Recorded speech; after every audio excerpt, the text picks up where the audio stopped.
গাং নদীর জল হঠাৎ করেই রক্তে লাল হয়ে উঠল জানেন। তীরের আঘাতে পুরো আকাশ যেন ঢেকে গেছে। আর এই ভয়ঙ্কর রক্তক্ষয়ী যুদ্ধের কারণ কি ছিল বলুন তো? একটা নদীর জলে ভেসে আসা চুল, তাই না? একদম ঠিক। নদীতে ভেসে আসা একটি লম্বা চুল আর একজন অত্যন্ত অহংকারী মানুষের পায়ের বাতের রোগ। শুনতে অদ্ভুত লাগলেও এভাবে শুরু হয়েছিল মানব ইতিহাসের অন্যতম আদিম আর ধ্বংসাত্মক এক যুদ্ধ। সত্যি, মানে ভাবলে অবাক লাগে যে কোথা থেকে কি হয়ে গেল। ঠিক বলেছেন। তো অত্যন্ত উষ্ণ আর মিষ্টি একটা স্বাগত জানাই আমাদের সমস্ত শ্রোতাদের। আজ আমরা আমাদের এই গভীর পর্যালোচনার মানে এই ডিপ ডাইভের চতুর্থ পর্বে পা রাখছি। হ্যাঁ, আর আজ আমরা সাঁওতাল সৃষ্টিতত্ত্বের এমন এক অধ্যায় নিয়ে কথা বলবো যেখানে ঐশ্বরিক শৃঙ্খলা আর মানুষের আদিম অহংকারের মধ্যে এক ভয়ঙ্কর সংঘাত বেঁধে যায়। আর এই রোমাঞ্চকর যাত্রায় আমাদের প্রধান সূত্র হল প্রখ্যাত লেখক সোমাই কিস্কু রচিত পবিত্র ধর্মগ্রন্থ জমসিম বিনতি। আজ শুরুতেই একটা দারুণ সুখবর দিয়ে রাখি। অত্যন্ত সুন্দর এই জীবনবোধের বিস্তারিত বিবরণ সমৃদ্ধ বইটি এখন আনুষ্ঠানিকভাবে Amazon.in-এ ক্রয়ের জন্য উপলব্ধ। এটা কিন্তু দারুণ একটা খবর। যারা এই আদিম ইতিহাস সম্পর্কে আরও গভীরভাবে জানতে আগ্রহী তারা আজই নিজেদের কপিটি অর্ডার করতে পারেন। হ্যাঁ, আপনারা শুধু অ্যামাজনে গিয়ে ইংরেজিতে জমসিম বিনতি লিখে সার্চ করবেন, এক্কেবারে একসাথে, কোনো স্পেস ছাড়া। ব্যাস, এই চমৎকার ধর্মগ্রন্থটি আপনাদের হাতের মুঠোয় চলে আসবে। তো আমরা তো আজকের মূল আলোচনায় যাব, কিন্তু তার আগে আগের পর্বে কি হয়েছিল সেটা একটু মনে করে নেওয়া দরকার, তাই না? হ্যাঁ, একদম। যারা আজ প্রথমবারের মতো আমাদের এই আলোচনায় যুক্ত হয়েছেন তাদের কাছে আমাদের খুব বিনীত একটা অনুরোধ থাকবে। আপনারা প্লিজ আগের পর্বগুলো একটু শুনে নেবেন, কারণ আগের আলোচনাটি ছিল অত্যন্ত আবেগঘন। সত্যিই তাই। আমরা দেখেছিলাম পিলচু হারাম আর পিলচু বুড়ির সন্তানদের মধ্যে সম্পত্তি বা বনজ সম্পদ নিয়ে কিভাবে একটা বিশাল বিরোধ তৈরি হয়েছিল। ভাই বোনেদের মধ্যে সেই সংঘাত আমাদের দেখিয়েছিল যে সম্পত্তির মোহ আসলে কতটা প্রাচীন। ঠিক। তার সাথে আমরা সেই রোমাঞ্চকর হরিণ শিকারের ঘটনাও বিশ্লেষণ করেছিলাম। মানব সমাজে প্রথম কৃষিকাজের সূচনা কিভাবে মানুষের জীবনযাত্রা পুরো বদলে দিল, মানুষ থিতু হলো, এগুলো তো ছিলই। আর তারপরেই তো নেমে এলো সেই মর্মান্তিক ট্র্যাজেডিটা। সেই মহিষের আক্রমণে মুর্মুপুত্রের করুণ মৃত্যু। তার অস্থি যখন টাটিঝাড়ি নদীর জলে বিসর্জন দেওয়া হলো, মানে শোকের যে ছায়া নেমে এসেছিল তা পুরো সমাজকে নাড়িয়ে দিয়েছিল। একটা তরুণ প্রাণের ওইভাবে চলে যাওয়াটা প্রকৃতির নির্মম বাস্তবতাকে চোখে আঙুল দিয়ে দেখিয়েছিল। আর এই মৃত্যুটা কিন্তু শুধু একটা সাধারণ দুর্ঘটনা ছিল না, না, একেবারেই না। এটি মানব সমাজের জন্য একটা বিশাল বড় ধাক্কা ছিল। মুর্মুপুত্রের মৃত্যুর পর পৃথিবীতে মানুষের সংখ্যা যখন খুব দ্রুত বাড়তে শুরু করল, তখন মানব সমাজে চরম বিশৃঙ্খলা দেখা দেওয়ার একটা উপক্রম হল। মানে জনসংখ্যা বৃদ্ধির সাথে সাথে একটা সিস্টেম বা কাঠামোর তীব্র দরকার ছিল।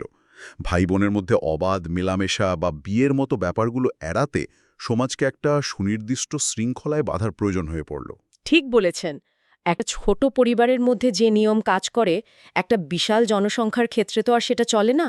আর রক্তের সম্পর্কগুলোকে আলাদা করা না গেলে তা সমাজের নৈতিক আর জিনগত কাঠামোর জন্য বড় হুমকি হয়ে দাঁড়ায়। আর ঠিক এই শৃঙ্খলায় আনার জন্যই তো স্বয়ং ঠাকুরজি একজন বৃদ্ধ মানুষের ছদ্মবেশে পৃথিবীতে নেমে এলেন। তিনি মানুষের এই বিপুল বিস্তার দেখে বেশ আনন্দিত হয়েছিলেন, কিন্তু বুঝতে পেরেছিলেন যে এবার একটা কঠোর নিয়ম দরকার। হ্যাঁ, আর তখনই তিনি লিটা গোসাইকে নির্দেশ দিলেন পুরো মানব জাতিকে 12টি গোত্রে বা পারিসে ভাগ করতে, যাতে নিজ গোত্রের মধ্যে বিবাহ পুরোপুরি নিষিদ্ধ করা যায়। এই বিভাজনের প্রক্রিয়াটি কিন্তু ভীষণ তাৎপর্যপূর্ণ। বিভাজনের কাজটা ঘটেছিল সাসংবেড়া বা হলুদ বাগানে, তাই তো? একদম ঠিক। স্বর্গ থেকে আনা হলুদের পবিত্র বীজ ছড়িয়ে তৈরি হয়েছিল সেই বাগান। আর পিলচুহারাম সেখানে 12টি বিশাল ঘর নির্মাণ করেছিলেন। লিটা গোসাই তখন একে একে 12টি গোত্র নির্ধারণ করলেন। প্রথমটি ছিল হাঁসদা, যাদের প্রতীক হাঁসুলি। হ্যাঁ, এরপর আসে কিস্কু, হেমব্রম, সোরেন, মান্ডি, মুর্মু, বাস্কে, টুডু, ভেসরা, চোরে, পাউরিয়া এবং ডোটকা। এই নামগুলো তো আজও সাঁওতাল জনজাতির মধ্যে অত্যন্ত পরিচিত, কিন্তু এখানকার সবচেয়ে চমকপ্রদ দিকটা হল নামকরণের পেছনে থাকা দর্শনটা। ঠিক ধরেছেন। এই 12টি গোত্রের মধ্যে প্রথম 6টি গোত্রের নামকরণ করা হয়েছিল পুরুষ ঋষিদের নামে। আচ্ছা। আর শেষের 6টি গোত্র তাদের স্ত্রীদের নামে। এটি প্রাচীন সমাজের একটা চমৎকার ভারসাম্য দেখায়। নারী শক্তি যে একটা সমান্তরাল ভূমিকা আছে সেটা এই গোত্র বিভাজনের মধ্য দিয়ে প্রতিষ্ঠিত হল। আর সবচেয়ে বড় যে নিয়মটি জারি হলো তা হলো নিজের গোত্রের ভেতরে বিবাহ সম্পূর্ণ নিষিদ্ধ। বিয়ে করতে হবে নিজ গোত্রের বাইরে, সমাজবিজ্ঞানের ভাষায় যাকে আমরা এক্সোগ্যামি বা বহির্বিবাহ বলি। হ্যাঁ, আর আধুনিক জেনেটিক সায়েন্সও তো ঠিক এটাই বলে। একই রক্ত বা জিনের মধ্যে বংশবৃদ্ধি হলে জেনেটিক রোগের ঝুঁকি মারাত্মকভাবে বেড়ে যায়। ভাবলে অবাক লাগে, হাজার হাজার বছর আগে একটি আদিম জনজাতি কিভাবে এই বৈজ্ঞানিক আর সামাজিক নিয়মটি এত গভীরভাবে উপলব্ধি করেছিল। কিন্তু আমার মাথায় একটা বিষয় ঘুরপাক খাচ্ছে। কি বিষয়? এই যে বিভাজনের জন্য লিটা গোসাই, তিনি হঠাৎ শাসং বা হলুদকেই কেন বেছে নিলেন? মানে অন্য কোনো পবিত্র গাছ বা ফুল কেন নয়? এই প্রশ্নটা সাঁওতাল জীবন দর্শনের একেবারে গভীরে নিয়ে যায় আমাদের। হলুদ কিন্তু শুধুমাত্র একটা মশলা বা ভেষজ উদ্ভিদ নয়। এটি জন্ম থেকে মৃত্যু পর্যন্ত মানবজীবনের প্রতিটি পদক্ষেপে শুদ্ধিকরণের একটি অবিচ্ছেদ্য অংশ। ও আচ্ছা, মানে পিউরিফিকেশন। একদম। বিয়ের সময় যেমন হলুদ দিয়ে বরকনেকে স্নান করানো হয়, ঠিক তেমনি জন্মের পর বা মৃত্যুর পর অসুচ কাটানোর জন্য হলুদের ব্যবহার অপরিহার্য। হ্যাঁ, আমাদের অনেক আচার অনুষ্ঠানেও তো হলুদ খুব গুরুত্বপূর্ণ। ঠিক তাই। হলুদ হল আধ্যাত্মিক এবং শারীরিক নিরাময়ের সর্বোচ্চ প্রতীক। মানবজাতিকে যখন একটি নতুন সামাজিক পরিচয়ে জন্ম দেয়া হচ্ছে, তাদের আগের পরিচয় মুছে ফেলে একটা শৃঙ্খলায় আনা হচ্ছে, তখন সেই নবজন্মের শুদ্ধতার সাক্ষী হিসেবে ওই হলুদ বাগান বা সাসংবেড়া ছাড়ার কী বা হতে পারত? মানে এটা এক ধরনের সামষ্টিক শুদ্ধিকরণ। হলুদ বাগান ছিল তাদের পুরনো বিশৃঙ্খল জীবনের সমাপ্তি আর এক নতুন সুশৃঙ্খল জীবনের সূতিকাগার। কিন্তু এখানেই আমার একটা বড় খটকা লাগছে। বলুন। গোত্রবিভাজন তো তৈরি হয়েছিল সমাজে শৃঙ্খলা আর শুদ্ধতা আনার জন্য, কিন্তু ইতিহাস তো বলে মানুষকে যখনই আলাদা আলাদা দলে বা পরিচয়ে ভাগ করা হয় তখনই তাদের মধ্যে উপজাতীয়তাবাদ বা ট্রাইবালিজম জন্ম নেয়। হ্যাঁ, এটা একটা চিরন্তন সত্য। আলাদা আলাদা পরিচয় পাওয়ার পর মানুষের মনে তো অহংকার জন্ম নেওয়ার কথা। এই ক্ষেত্রেও কি তেমন কিছু ঘটেছিল? একদম নিখুঁত একটা পর্যবেক্ষণ আপনার। ঐশ্বরিক উদ্দেশ্য ছিল শৃঙ্খলা, কিন্তু মানুষের আদিম প্রবৃত্তি হল অহংকার। আলাদা গোত্র আর আলাদা রাজ্য তৈরি হওয়ার পর মানুষের মধ্যে সম্পদের বড়াই আর ক্ষমতার মোহ মারাত্মক আকার ধারণ করে। মানে সেই আমার গোষ্ঠী তোমার চেয়ে বড় এই ব্যাপারটা? ঠিক তাই। নিজের গোষ্ঠীকে অন্যের চেয়ে বড় করে দেখার আদিম প্রবৃত্তি মাথাচাড়া দিয়ে ওঠে, আর এখান থেকেই শুরু হয় সংঘাত। কিস্কু এবং মান্ডিদের ঐতিহাসিক দ্বন্দ্বের গল্পটি এর সবচেয়ে বড় উদাহরণ। ওই যে আমরা অনুষ্ঠানের শুরুতে যে রক্তক্ষয়ী যুদ্ধের কথাটা বলছিলাম। হ্যাঁ, গাং নদীর তীরে কিস্কুদের রাজ্য, যার নাম কয়রাগড়। তারা অত্যন্ত ধনী রাজা হয়ে উঠেছিল। অন্যদিকে মান্ডিরা ছিল স্বাধীন আর অত্যন্ত ধনী কৃষক সম্প্রদায়। তাদের রাজ্যের নাম ছিল বাদলীগড়। মানে তারা কৃষক হলেও সম্পদের দিক থেকে কিস্কু রাজাদের প্রায় সমকক্ষ হয়ে উঠেছিল, তাই তো? একদম। আর এই সম্পদের অহংকার থেকেই দ্বন্দ্বের বীজ পোতা হয়। রাজার কৃষকের মধ্যে সম্পদের এই সমতা কিস্কুদের জন্য যেমন অস্বস্তিকর ছিল, মান্ডিদের জন্য ছিল প্রবল অহংকারের বিষয়। কিন্তু আমি যতদূর জানি দ্বন্দ্বের সূত্রপাতটা আপাতদৃষ্টিতে খুব রোম্যান্টিক একটা ঘটনা থেকে শুরু হয়েছিল। হ্যাঁ, কিস্কু রাজকন্যা গাং নদীতে স্নান করার সময় একটা লম্বা চুল ভাসতে দেখেন। চুলটি এতটাই সুন্দর আর লম্বা ছিল যে রাজকন্যা মুগ্ধ হয়ে জেদ ধরে বসেন এই চুলের মালিককেই তিনি বিয়ে করবেন। বাপরে! তারপর? খোঁজ নিয়ে জানা যায় চুলটি এক মান্ডি যুবকের। কিন্তু এখানেই তো গল্পের সবচেয়ে বড় মোড়টা আসে। সেই মান্ডি যুবকের পায়ে ছিল বাতের রোগ, যাকে আমরা ইংরাজিতে গাউট বলি। ঠিক, আর এই জায়গাটাতেই মান্ডি ধনী ব্যক্তির অহংকারের সবচেয়ে কুৎসিত রূপটি প্রকাশ পায়। কিস্কু রাজা যখন পাত্র দেখতে আসবেন, তখন মান্ডি ব্যক্তি নিজের অহংকার মেটাতে আর রাজাকে বোকা বানাতে এক ভুয়া ঐশ্বর্যের প্রদর্শনী করে। ভুয়া ঐশ্বর্য মানে কি করেছিলেন তিনি? তিনি বিশাল বালুর স্তূপের ওপর সামান্য চাল ছড়িয়ে সেটাকে চালের পাহাড় হিসেবে সাজিয়ে রাখেন। শুধু তাই নয়, হাতিঘোড়ার ভুয়া আস্তাবলও তৈরি করেন, শুধু এটা প্রমাণ করার জন্য যে তারা কিস্কুদের চেয়ে কোনো অংশে কম নয়। ও মাই গড! শুধুমাত্র লোক দেখানো অহংকারের জন্য বালুকে চাল সাজানো। কিন্তু সত্য তো আর বেশিদিন চাপা থাকে না। বিয়ের দিন যখন কিস্কু রাজা আর রানী ছেলের পায়ের সেই বাতের রোগটি দেখতে পান, তখন তো আসল রূপ বেরিয়ে পড়ে। হ্যাঁ, তখন তারা বুঝতে পারেন যে তাদের সাথে চূড়ান্ত প্রতারণা করা হয়েছে। তারা ক্ষোভে ফেটে পড়েন আর তৎক্ষণাৎ বিয়ে বাতিল করে দেন। অপমানে ক্ষুব্ধ মান্ডিরা তো এই প্রত্যাখ্যান মেনে নিতে পারেনি নিশ্চয়ই। একেবারেই না। তাদের অহংকারে চরম আঘাত লাগে।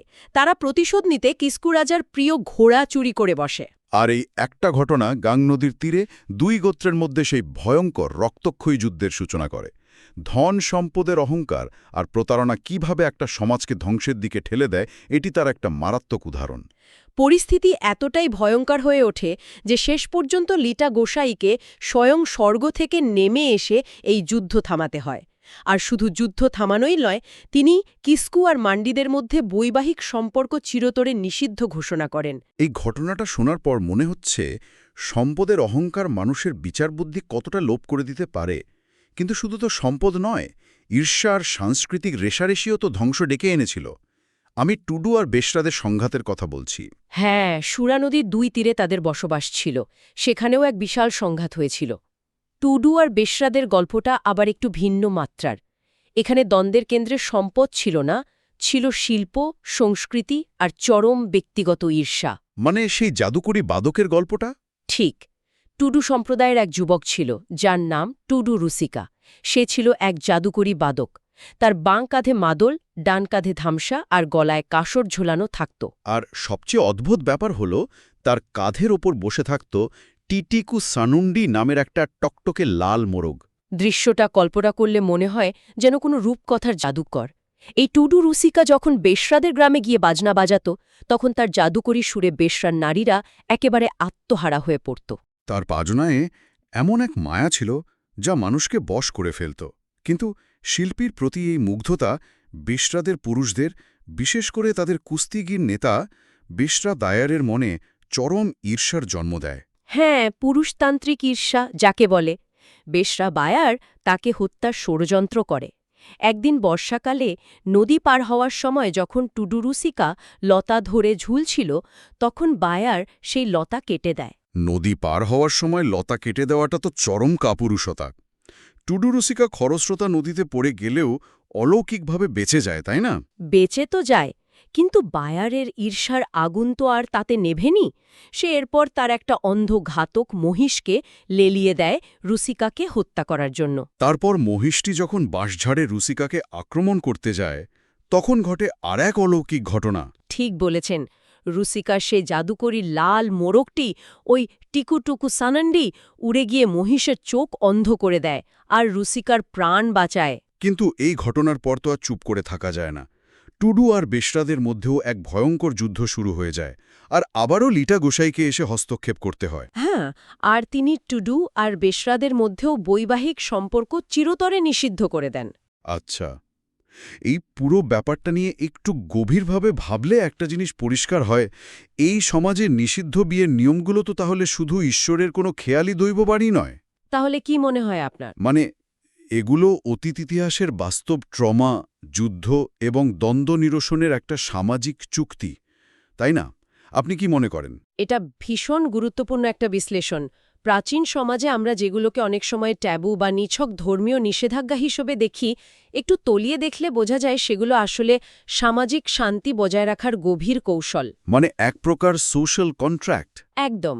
কিস্কু, মান্ডি বা টুডু, বেশরাদের এই সংঘাতগুলো সমাজে এতটাই গভীর ক্ষতের সৃষ্টি করেছিল যে তাদের মধ্যে নতুন করে বৈবাহিক সম্পর্ক হলে তা আবারও পুরনো শত্রুতাকে উস্কে দিতে পারত। লিটা গোসাইয়ের এই নিষেধাজ্ঞাগুলো মূলত দুটি বিবদমান গোষ্ঠীর মধ্যে একটা স্থায়ী যুদ্ধবিরতি। এটি প্রমাণ করে যে এই ধর্মতত্ত্ব শুধুমাত্র কিছু আধ্যাত্মিক আচারের মধ্যে সীমাবদ্ধ নয়, বরং এটি একটা সুসংগঠিত সমাজ গঠনের অত্যন্ত বাস্তবসম্মত সংবিধান।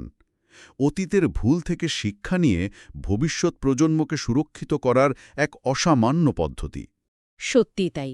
কিন্তু লিটা গোসাই এত চেষ্টা করে, এত নিয়মকানুন দিয়ে সংঘাত মেটানোর চেষ্টা করলেও সামগ্রিকভাবে মানবজাতি যেন এক অন্ধকার খাদের দিকেই এগোতে থাকল।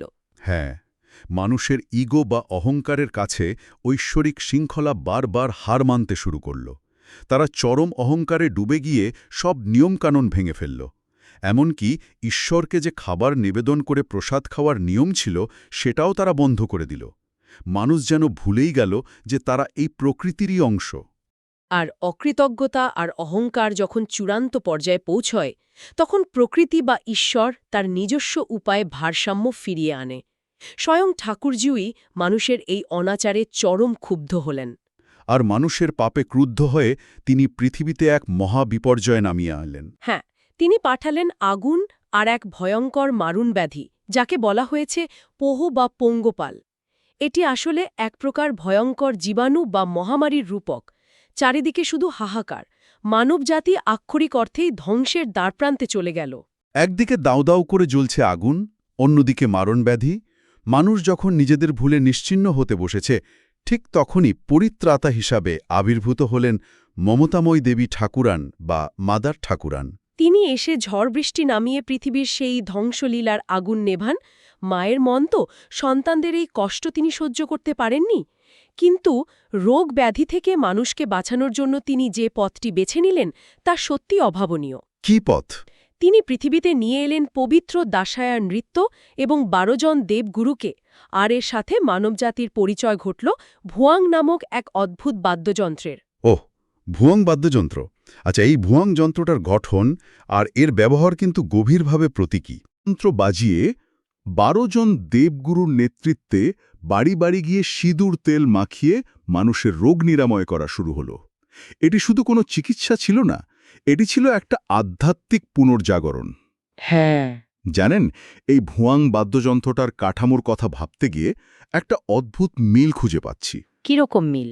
একটা লম্বা খোলস আর তার ভেতর দিয়ে যাওয়া টান টান একটা তার। এটা তো ঠিক মানুষের স্নায়ুতন্ত্র বা মেরুদণ্ডের মতো। ভুয়াংয়ের ওই একটা তার ছিঁড়ে গেলে যেমন পুরো বাজনাটা অকেজ হয়ে যায়, ঠিক তেমনি মানুষের মেরুদণ্ড বা জীবনী শক্তি মানে স্পিরিটটা যদি নষ্ট হয়ে যায়, তাহলে তো পুরো শরীরটাই বিকল হয়ে পড়ে। আরে বাহ, দারুণ একটা তুলনা টানলেন তো। মহামারী তো শুধু শরীরকে মারে না, মানুষের ভেতরের স্পিরিটটাকেও ভেঙে দেয়। এই উপমাটি আক্ষরিক অর্থে পুরো দর্শনটিকে স্পষ্ট করে দেয়। কিন্তু আমি একটা ব্যাপার বুঝতে পারছি না। দেবী ঠাকুরান তো সর্বশক্তিমান ছিলেন। তিনি চাইলে তো যে কোনো জাদুকরি মন্ত্র বা অলৌকিক ক্ষমতা দিয়ে এক নিমিষে সমস্ত জীবাণু ধ্বংস করে দিতে পারতেন। কিন্তু তিনি চিকিৎসা হিসেবে নাচ আর গানকেই কেন বেছে নিলেন? এর উত্তর লুকিয়ে আছে মানুষের মনস্তত্ত্ব আর সামাজিক বন্ধনের মধ্যে। যখন কোনো সমাজে মহামারী বা চরম বিপর্যয় নেমে আসে, তখন মানুষ শুধু শারীরিকভাবেই অসুস্থ হয় না, তারা মানসিকভাবে চরম বিপর্যস্ত হয়ে পড়ে, একে অপরের থেকে বিচ্ছিন্ন হয়ে যায়। এক গভীর ট্রমা সমাজকে পঙ্গু করে দেয়। ও, বুঝতে পেরেছি।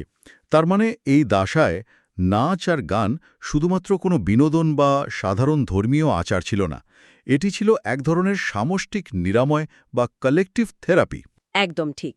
একসঙ্গে গান গাওয়া আর নাচার মাধ্যমে মানুষের ভেঙে যাওয়ার সামাজিক বন্ধন জোড়া লাগে। অহংকার আর যুদ্ধে বিচ্ছিন্ন হয়ে পড়া মানুষগুলো যখন একসাথে একই তালে পা মেলায়, তখন তাদের ভেদাভেদ দূর হয়ে যায়। হ্যাঁ, তাদের মানসিক শান্তি ফিরে আসে আর একটা আধ্যাত্মিক ভারসাম্য তৈরি হয়। আধুনিক চিকিৎসা বিজ্ঞান আর মনস্তত্ত্ব তো আজ স্বীকার করে যে মানসিক শক্তি আর সামাজিক সমর্থন মানুষের রোগ প্রতিরোধ ক্ষমতা বহুগুণ বাড়িয়ে দেয়। একাকিত্ব আর ট্রমা মানুষকে ভেতর থেকে দুর্বল করে, তাই দেবী ঠাকুরান নাচ গানকে বেছে নিয়েছিলেন। যাতে মানুষ শুধু শারীরিক জীবাণু থেকে নয়, বরং মন আর আত্মার দিক থেকেও সুস্থ হয়ে ওঠে। মানুষের ভেতরে সেই ভুয়াং বাদ্যযন্ত্রের ছিঁড়ে যাওয়া তারটি যেন আবার জুড়ে যায়। কি অসামান্য একটা ধারণা! শিল্প, সংস্কৃতি আর আধ্যাত্মিকতা মেলে এক ঐশ্বরিক ওষুধের কাজ করেছিল। অহংকারে ভেঙে পড়া একটা সমাজ কিভাবে আবার শিল্পের মাধ্যমে একত্রিত হল, সেই দর্শন সত্যিই বিস্ময়কর। সত্যিই তাই। আমাদের এই ধারাবাহিক গভীর পর্যালোচনার আজকের অংশে যারা এতক্ষণ সাথে ছিলেন, শ্রোতাদের হৃদয়ে যদি এই আলোচনা কিছুটা হলেও স্পর্শ করে থাকে, তবে ভিডিওটি লাইক, শেয়ার এবং কমেন্ট করার জন্য বিনীত অনুরোধ জানাচ্ছি। আর চ্যানেলটি সাবস্ক্রাইব করা থাকলে পরবর্তী আলোচনাগুলো খুব সহজেই আপনারা পেয়ে যাবেন। আর হ্যাঁ, শ্রোতাদের উদ্দেশ্যে আবারও একটা ছোট্ট আর মিষ্টি রিমাইন্ডার, এই বিস্তারিত এবং পবিত্র ইতিহাস নিজেদের সংগ্রহে রাখার জন্য amazon.in-এ গিয়ে জমসিম বেন্টি সার্চ করুন। লেখক সোমাই কিস্কুর এই অনবদ্য বইটি আজই নিজের জন্য বা কাছের মানুষের জন্য অর্ডার করে সংগ্রহে রাখুন। এই জ্ঞান পরবর্তী প্রজন্মের কাছে পৌঁছে দেওয়াটাও তো আমাদের একটা বড় দায়িত্ব। একদম। আমাদের আগামী আলোচনায় এই পর্যালোচনার পঞ্চম অংশে আমরা আরও কিছু চমকপ্রদ তথ্য নিয়ে আসব। সেখানে আমরা জানব কিভাবে শুরু হলো গরুর পুজো বা সাঁওরায় উৎসব। হ্যাঁ, মানুষ কেন গরুর প্রতি অবহেলা করেছিল, যার ফলে নতুন এক সংকটের সৃষ্টি হয়, আর কিভাবে পরম আধ্যাত্মিক বৃক্ষের খোঁজে মানবজাতির অন্তিম যাত্রা শুরু হয়েছিল, সেটাও আমরা দেখব। সেই আলোচনাটিও কিন্তু চরম উত্তেজনাময় হতে চলেছে। মানবজাতির সেই অন্তিম যাত্রার গল্পটি আধ্যাত্মিকতার এক নতুন দিক উন্মোচন করবে। প্রতিটি অধ্যায়ে আমাদের বর্তমান সমাজ ব্যবস্থা নিয়ে নতুন করে ভাবতে শেখায়। আর ঠিক সেই ভাবনার জায়গা থেকেই আজ শেষ করার আগে একটি গভীর চিন্তার বিষয় আপনাদের জন্য রেখে যেতে চাই। একটু আগেই আমরা দেখলাম কিভাবে প্রাচীনকালের মানুষ অহংকার আর বিচ্ছিন্নতার কারণে ধ্বংসের মুখে পড়েছিল, আর দাসায় নৃত্যের মাধ্যমে তারা আবার একত্রিত হয়েছিল। ঠিক। আমাদের আজকের এই আধুনিক সমাজও তো এক অদ্ভুত অহংকার আর বিচ্ছিন্নতায় ভুগছে। আমরা সবাই সবার থেকে দূরে সরে যাচ্ছি। তো একটু ভেবে দেখবেন, দেবী ঠাকুরানের সেই জাদুকরী দাসায় নৃত্যের মতো আজ আমাদের আধুনিক সমাজের সেই নিরাময় নৃত্যটি কি হতে পারে? কোন সেই জিনিস যা আমাদের এই বিচ্ছিন্নতার অসুখ সারিয়ে সবাইকে আবার এক সুতোয় বাঁধবে? দারুণ একটা প্রশ্ন। একটু ভেবে দেখার অনুরোধ রইল। দেখা হচ্ছে আগামী আলোচনায়। ভালো থাকবেন সবাই।